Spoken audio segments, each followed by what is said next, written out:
بله تماشاوانین هیجا اف مجارا گرن کول روجلاتانا وین آلی به هفودور آنینه همبری هفودو دکتر شرگو عباس ماموستای زانینگه هیج واشنگتن پایتختا امریکای الگلمنه دم باش برز شرگو عباس كك شيرجو از دخوازم جوي برسيدس فيه كم نهاد ناف بينام إسرائيل وولاتين عربي دا ريكفتنين أصاي كرنا بيونديان بيكتين لي تركيا وإيران لدجيبي ريكفتنين نرخان دناتا لسروي بابتي غرز بكرم دس بيكي دس بيكي دا دويك زانبي ريكفتن نقباوا دا هي علاقة إسرائيل ودولتي خليج عربة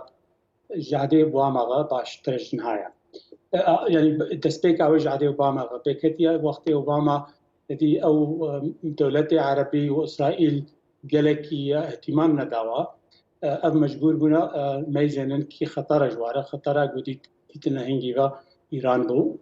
إيراد ميزان إيران وتركيا جد بخطر جواره سلفي أساسي تميزان إنه علاقته وهنا بس إيرو إعلان دكين جوارس بريا دونالد ترامب أريكاريا جبو أريكاريا دونالد ترامب يهل بجارتن 2020 لأمريكا وهم جبو أريكاريا نتنياهو تدي مشكلة قانونية الهندرية إسرائيل هنا يجب فيرنجها تفازن بهالوشين البلا بكن إن با أشيتيتشي بوا بس علاقاتي وبرخوشن وأز بهورتكم يعني بريكا باشا أكيد تركي وإيران دجي فينش برغو بروغرامي وادروجلاتا نوين دخرات بي فيرنجها عرب وإسرائيل التركا ميزانن الإيرانية ميزانن إنه هردود بنا دجمنة وعرب وإسرائيل مسألة أبوري هنا مسألة تكنولوجي هنا كولتوري هنا أريكاريا هفدوكن وهم هفدو ببارزن منطقة دش برغو اعتماد الأمريكا تنينا بدوي أو هفدو اعتماد الهفدو جي بكن سرفيرنجها دكتور شيرغو نها بيوندين إسرائيل بري هين بري لقل مصري لقل أردني هبون بيشتي وينا نها بيوندي ايكو لقال بحرين لقال إمارات دست بكرة الجور بحوريات اف بروسيا اشتيا ولاتين عربي لقال إسرائيلي دي برفرحتر بدا از باورت كم فرحتر ببي بيشتي يعني السودان هيا يجوا دولتها جو او ورينيزي واكيد نرمبونك الآلية السعودية هيا از باورت كم دولتين دين عربية ورن دولتي جو بشكل زحمة بنت دا هي كودرا سوريا لبنان العراق اف دولتها بس دولتي دين تبخزاني مصر واردن علاقتي واشيتي انا انه شريعه بدون نكن بس ايران علاقتي بتمامتي بهفدوره فكن اف علاقتي جو اعترافها كامل بهفدوده كان مساله ابوري وتكنولوجي بهفدوره بكن تدي يك ميزن يعني ملك حسن جي افغوتيا وهم اسرائيل جي جولدا مائير جي افغوتيا انه بعقله وتكنولوجيا اسرائيل وبري عربه وثروات عربه وكسوك كاقتصادي كارن زورا يعني غزوه عالمي بكن فيرنجي هذا نحكي كرن وقتي جو سادات شو كنسه مهمه معناوينا ايرود ميزان دجمنه وكودره دجمنه وايران وتركيا وابجي فرصتها كشكردار كان في فرصه استغلال بكن او فرصه جستيوا هاري وقتي جو تعدي بوشتا فرصه زوارات وجستيوا دركا كك دكتور شيرغو نها بالكيش بو يعني قاباكو الافريك افتن هات داخويان ياوينا دركت دولاتين كنا عربين دجبريا خل حنبري بيريك افتن دس نشان كرن يكشوا ايران انها سكنا ايراني برامبري امريكا برامبري اسرائيل قالكي زلاله قالكي اشكريه لي تركيا ولاتك انداميناتو تركيا ولاتكو خو دی چرچویا دوستانیا لگل امریکا جی بناف دکه افسک ناوی گلو دکاری باندوره که خراب کرنا پیوندیان دنا بین واشنگتن و انقره ده پیدا بکه تی چاواد نرخین تی نیتو دولتا که مهمه ترکی پارچک نيتو یا گلکی مهمه امریکا بس ایرو ملت امریکی هر دو پارتی کماری و دموکراتی میزنن انو ترکی روز بروز دبي بروبلم رجلاتا نافين را وج امريكا بخارج وج اوروبا را يورو ترامب از باور دكم واستخدام دكي دجي اوروبا ترامب نا دوستي اوروبا دجي اوروبا و يعني اداتا دوستي امريكا وجبو مصالحي الشخصي يجي الانقره واسطنبول هنا اب نقطه كتبهم هاجي هابن بس ملت امریکی سیاست مدار امریکی ایگو سیاست امریکی بریفت بند میزن انه روجن ورن گرکا اسسمنت چی بکن فهم بکن که علاقاتی و اب ترکی را چلو به التركي ميزان انه دانستاندنه به روسيا را بن وبسي چینی را بايران را وهم تخازي السيطره الافريقيا بكي لرجلاتان نابين بكي مصالح اوروبا وامريكا خراب بكي ابنا خطرك جوار از بهورت كم روجين ورين ان صالح تركي بمشاكل تركي رشيبن بس ايرو عهد ترامب النخيايا افتشتها هر وها دخوازم في اكي بزانبم دكتور شيرغو نها امريكا حتى انها قلق جارا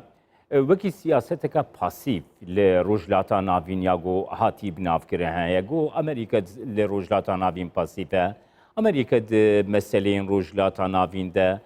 قلق چالاك نين زيدا خنا اخي ناف ده بس دياره دما داويده بتايبتي د روشا بيك انينا بيوندين نافينا اسرائيل وولاتين عربي ده هر وها بيك انينا بريكي عنگو جبهيكي لدجي ایران ده گلکی اکتیو کارت که الگورا بحوریتا امریکا خباتی خوی پراتیکی لسر عردی لروجلاتا ناوین دی بردوام بکه تچاواد بینه ترامب حتى حكم لامريكا انه شر نما تخص ملت امريكي عسكري خو فقريني واقتصادي امريكي بيش خي وباش خي امريكا بدي بيش مصالح امريكا او تشتي هاد جبوي هالبجارتني كاري بيجي بس تشتي يقول نكاري بيجي انه عسكر حما بقراندن ومثلا خدوري سياسه تدي رجلاتنا نافين بكي بهتر تركيز امريكا بكي ديت مشكله بروبلم جرا لوبيه يهوديه جوا الامريكا برخرطه وعلاقته وهنا تاثير لكن انه الليفر جوهرتنا كي بكي سياسه خدر بده خويا انه فا امريكا يعني شر نكار نخوازه وبسكاري اشيتيه بين منطقي كاري تاثيره كي رجلاتنا بين بكي وكواليشن شي بكي تجي ايراني اوج امريكا را باشا انه تاخو ياكرن انه نحا مستر بشتا امريكا بريا امريكا افكاري هات بي عرب اسرائيل ودولتين دين يكاربن بنبري ايراني وبروغرامي ايراني شيعي منطقي ده بسكنن الفيرنجها كاري بالسوكا امريكي بفروش جبوي هل بجارتني تدي ترامب جيرا تشتكي ولا نما بهتر هل بجارتني تشلو سركتيا امريكا جبوي 4 سالي دي بگري اف جيرا مخمه سربي اساسي كاردكي ترامب دوا بيستروجين داويدا تخوازي خو جدا بكي انه فا كاري فيتشتيها بكي يهوديه رو جهواره و تاثير وال امريكا قالك فرطه هر في برسيت خاص مشتبكم دكتور شيرغونها افريكا افتناكو ب نافبينكاريا سروك امريكي دونالد ترامب بيك هادكو بنيامين نتنياهو داخيان ياخذ بالناف دونالد ترامب كي دوستي اسرائيلي بناف دكان قالوا اف بروسيا اشتي يقول روجاتا نافين دست بكريات نافينا اسرائيل وولاتين عربي دستي كم ده دكاري باندورا كي روشا البجاسين امريكا بكان از بهورت كم گلك يعني كارياوي كي ابناء نقطه جيرا وافجي كرتك گلك خورته في استخدام دكي نا ايرو از بهورت كم اريكي گلك اريكي به حياته شي هبه تدي دونالد ترامب كسي باور نذكر انه 2016 بسر حكم كذا وبسركات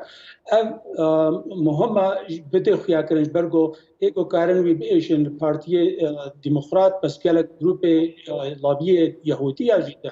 لي ديمقراط ده او ايكو بسرخوها ابيها كارن دنگي خبرنا دونالد ترامب وتاثيره كي بكي السياسه الامريكيه بو تشان صاري كديه بيدي جوورن الفر مهمة قالوا أو علاقات كنجي تشيبونا أو علاقات بيتميز عديد أوباما وديمقراط والفر ترس هي إنه لابي يهودي